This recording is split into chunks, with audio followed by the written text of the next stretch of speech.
warahmatullahi wabarakatuh. Anak-anak bunda yang soleh dan soleha, apa kabarnya pagi ini? Mudah-mudahan kita semua selalu Allah berikan kebahagiaan dan keberkahan.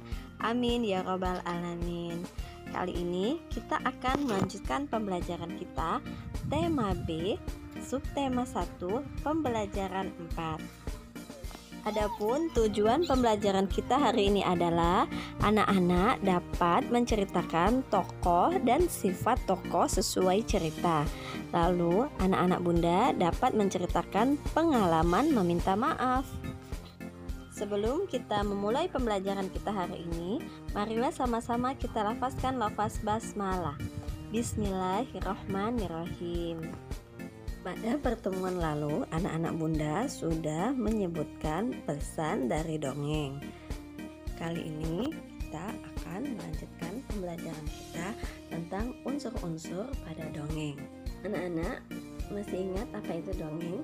Dongeng adalah karya sastra yang isinya tidak nyata atau hayalan, yang isinya berceritakan tentang cerita-cerita tradisional secara turun-temurun. Biasanya tujuannya untuk menghibur serta mengajarkan nilai-nilai moral. Kali ini kita akan belajar tentang unsur-unsur dongeng, yaitu yang pertama tokoh atau pelaku, kedua tempat atau latar, 3 watak atau sifat, 4 alur cerita atau prolog, 5 pesan moral.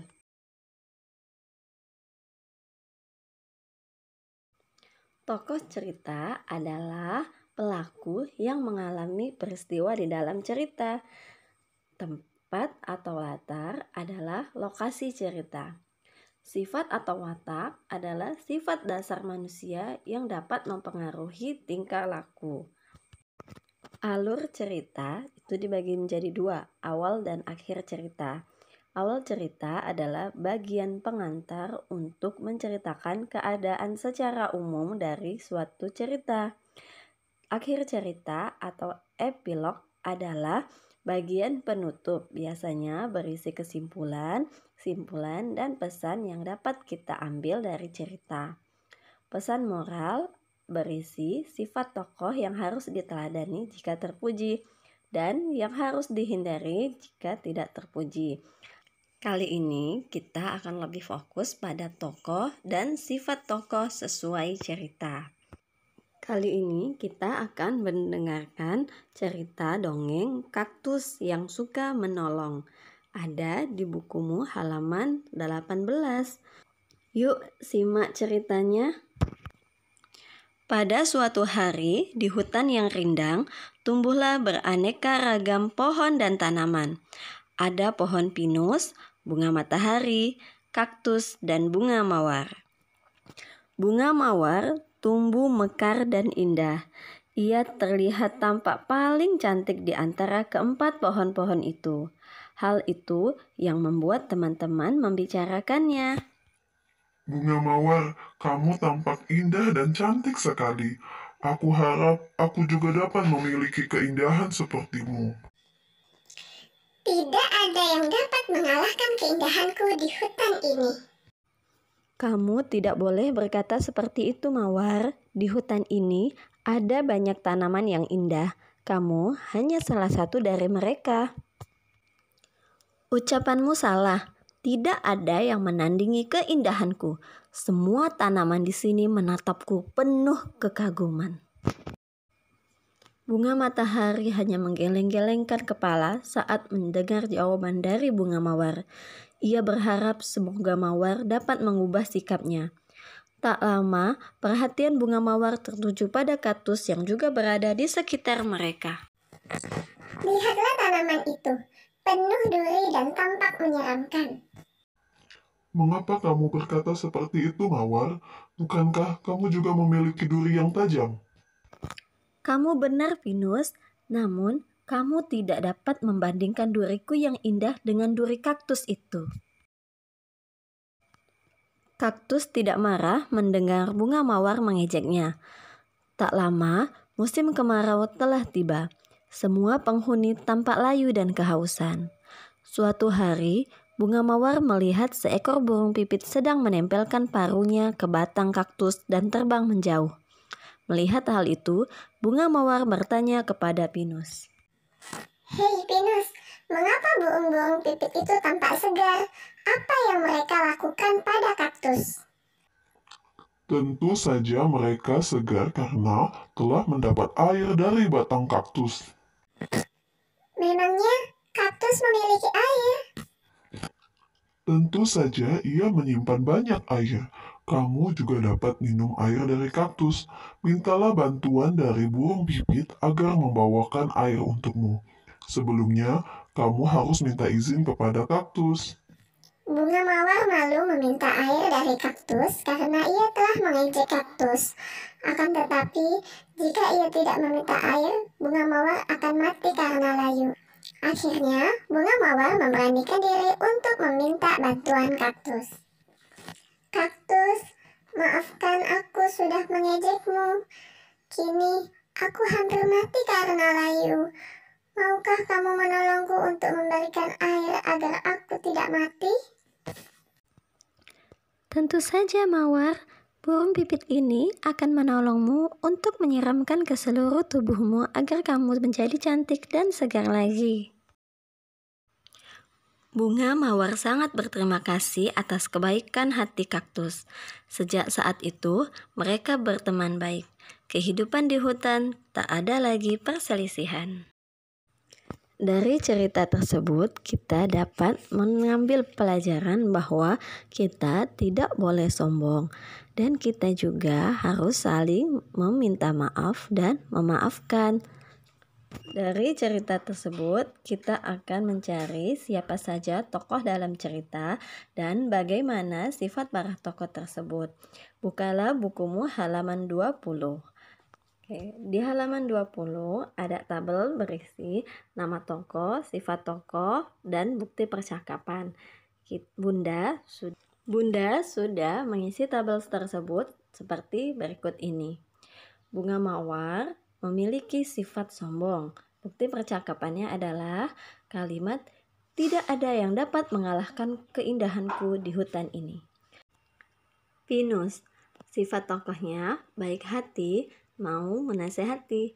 Bukti percakapannya yaitu, mengapa kamu berkata seperti itu Mawar? Bukankah kamu juga memiliki duri yang tajam? Selanjutnya, tokoh bunga mawar. Sifatnya baik dan mau menasehati. Bukti percakapannya, kamu tidak boleh berkata seperti itu Mawar. Di hutan ini ada banyak tanaman yang indah. Kamu hanya salah satu dari mereka. Orang yang saling menasehati itu termasuk orang baik ya. Jadi kita pun harus saling menasehati. Terakhir ada kaktus. Sifatnya baik hati dan pemaaf. Tidak ada bukti percakapan, tapi di cerita tersebut dijelaskan bahwa kaktus tidak marah mendengar mawar mengejeknya dan kaktus mau tetap memberikan maaf kepada mawar yang sudah mengejeknya. Anak-anak bunda yang soleh dan soleha, kita adalah manusia yang memiliki khilaf dan salah. Kita pasti pernah melakukan kesalahan, disengaja ataupun tidak disengaja. Hal terbaik yang kita lakukan ketika kita melakukan kesalahan walaupun tidak disengaja adalah kita menyadari bahwa kita telah melakukan kesalahan. Lalu, apa yang harus kita lakukan? Yaitu kita harus meminta maaf. Seperti yang telah kita pelajari pada pembelajaran sebelumnya, bahwa manusia tidak dapat hidup sendiri. Kita saling membutuhkan satu sama yang lain. Kadang kita juga berbuat salah kepada orang lain. Walaupun perbuatan itu tidak disengaja, tetapi orang lain mungkin merasakan kerugian karena kita. Oleh karena itu, meminta maaf perlu dilakukan. Mengucapkan maaf memerlukan keberanian dan kebesaran hati. Kita sebaiknya mengakui bahwa kita berbuat kesalahan terlebih dahulu. Setelah itu kita ucapkan permintaan maaf. Jangan pernah merasa malu untuk meminta maaf. Jika kita berani meminta maaf, orang lain akan menghargai kita. Orang yang mau mengakui kesalahan dan meminta maaf adalah orang yang hebat. Saat meminta maaf, kita lakukan dengan tulus hati. Jika orang meminta maaf kepada kita, maafkanlah dengan ikhlas. Kita juga harus berjanji di dalam hati untuk menghindari melakukan kesalahan yang sama. Kini ceritakan pada Bunda pengalamanmu saat meminta maaf ketika kamu melakukan kesalahan. Contohnya sebagai berikut ini. Assalamualaikum teman-teman, nama saya Kiki. Sekarang saya akan menceritakan pengalaman saya saat meminta maaf kepada mama karena sudah memecahkan piring makan saya. Saya mengatakan kepada mama, "Mama, maaf, piringnya pecah karena saya kurang teliti." Awalnya mama tampak marah, tapi saya tahu mama sayang dengan saya. Mama bilang kalau untuk kedepannya setelah makan saya harus meletakkan piring makan saya di tempat cucian piring dan harus lebih hati-hati. Saya senang sekali setelah meminta maaf. Hati saya lega sekali karena mama tidak marah. Kini buatlah ceritamu di buku tulismu, lalu bacakan dan kirimkan videonya ke Bunda. Anak-anak Bunda, Allah Subhanahu wa Ta'ala memiliki sifat Maha Pemaaf, yang artinya semua kesalahan kita akan dimaafkan oleh Allah jika kita mau bertobat dan mengakui kesalahan, serta tidak mengulangi lagi kesalahan yang sudah kita lakukan.